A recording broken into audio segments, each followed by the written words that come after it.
the Schrödinger equation. And before I start, let me say that this is one of the most important lectures of the whole course. So please try your best to follow and to understand how we end up with the Schrödinger equation. So as a disclaimer, this is no derivation of the Schrödinger equation, because this is in fact not possible. The Schrödinger equation can only be postulated, and here we want to understand how Schrödinger came up with the idea of writing down his famous equation. So we want to find a motivation for this equation. So as we have learned in the previous section, electrons and basically every piece of matter is a particle and a wave at the same time. So we can write down these two different terms for the energy, and we can say that the wave function of our object is characterized by such a plane wave, which is an E function with an imaginary argument. So here we have a dependence on the position and we have a dependence on the time. Now, what we have here is the frequency omega, which basically tells us that we have a wave because something is fluctuating. And this plane wave, as we have seen previously, is the solution of the classical wave equation. We will see that this wave equation holds very well for, let's say, classical waves, but there are actually some downsides in terms of quantum mechanics that disallow that this wave equation can actually be true for our wave function. So what we have to find is an alternative differential equation, but we want that the solution still looks like this because we know that this is true. And so we take our whiteboard and write down the following derivative of this wave function. So at the moment it is not clear to you why I'm doing this, and it cannot be clear, but in the end I hope you will realize what I'm doing here. So I'm just calculating the time derivative of this wave function and multiply it by these two prefactors. And as you can see, we get this energy in front of it, and we have these two prefactors from here that cancel out with these two prefactors. So we will just have the energy times the function psi itself. Now, as a second derivative that I'm calculating is that now I calculate the second derivative with respect to the coordinate x.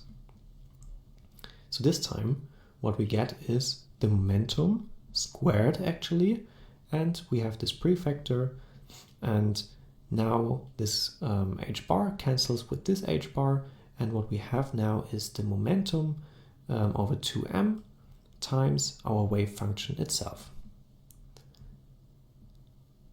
Now we know from this energy relation here that the energy of our particle is equal to p squared over 2m. So this means that also these two parts have to be equal. So let's just write it down. And what we have done here is we have written down the Schrödinger equation. So basically it means it's a differential equation that gives plane waves as the solution, and that includes particle and wave-like properties for this wave. Now, in one dimensions, for free particles, this is exactly the equation we have just written down, and in general, we can also treat it as a three-dimensional system and also additionally account for some finite potential, which is this V, and now this is the total Schrödinger equation as you find it in the literature. So we have here this partial derivative, and we have again this Laplace operator that we also had in the wave equation. So this is the sum over the second derivatives with respect to x, y, and z. So that's really cool, and actually at this point our course could be done. Because if we would be super smart, or if we would have computers with enormous capabilities, we could calculate now the wave function of the whole universe, given the fact that we could formulate this potential of all interacting particles that take part in the universe. However, of course, we cannot discuss the whole Earth or the whole universe, So we have to make some assumptions, some simplifications, and treat some real examples, which we will do in the following. So now let's grab this board here and let's make notes what is really important in this whole section. So from this lecture, we have the Schrödinger equation that is written down here. So please keep it in mind. We will need it many, many times throughout this course, and you will see it very often. So now this is nice that we have derived the Schrödinger equation, or more precisely, we have motivated this Schrödinger equation. In the next lecture, we will discuss it and interpret it, and I will tell you what all the quantities mean exactly.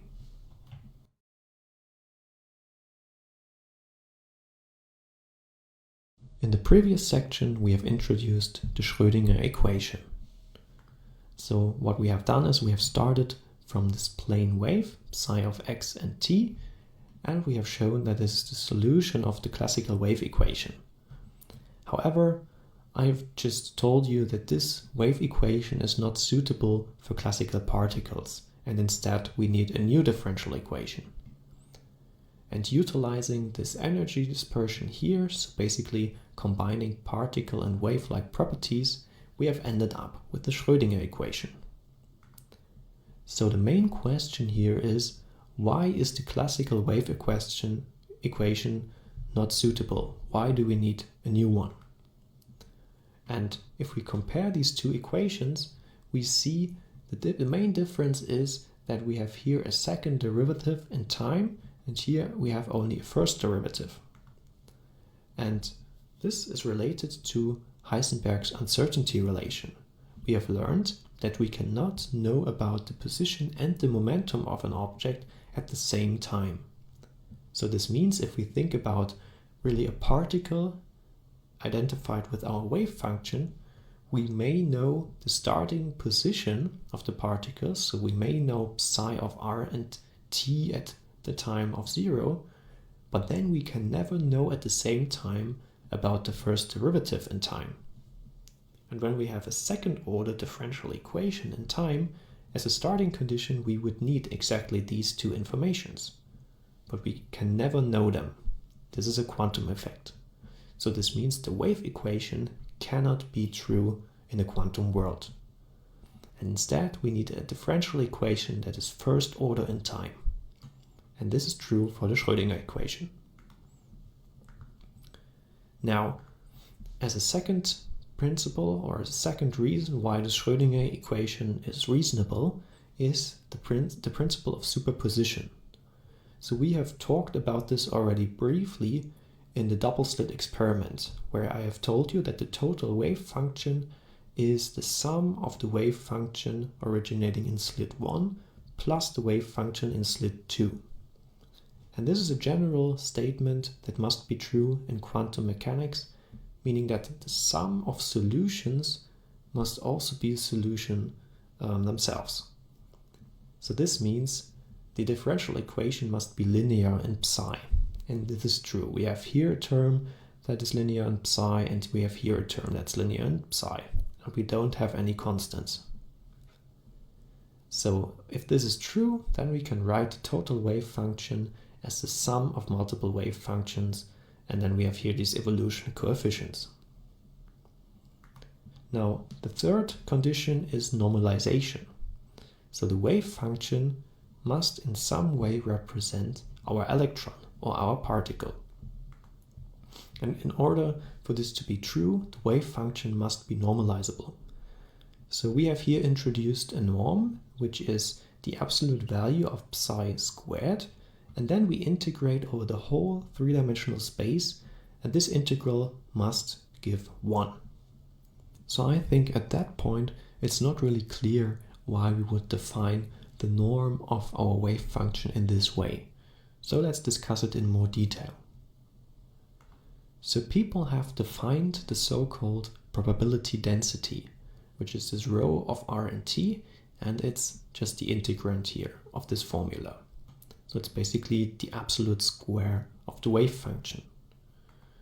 And people have identified this quantity with the probability that you find the electron at this exact position at this exact time.